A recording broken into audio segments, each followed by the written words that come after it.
Hello viewers, let's learn how to save password and passkey in Microsoft Edge automatically so you don't have to enter them again and again. It's also a convenient way to avoid forgetting your login credentials while using your own PC. Now Edge browser is open, so simply click these three dots and come down and click on Settings.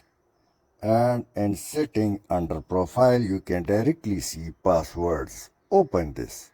Now you can see more settings. Open it and turn off and on ask to save password and passkey. Also turn on and turn off automatically upgrade to passkey. After this, simply close the browser, and I also suggest to restart your PC and the problem is fixed. Now you can see I have multiple sign-in accounts which can be switched alternately without providing passwords in my PC. Thanks for watching.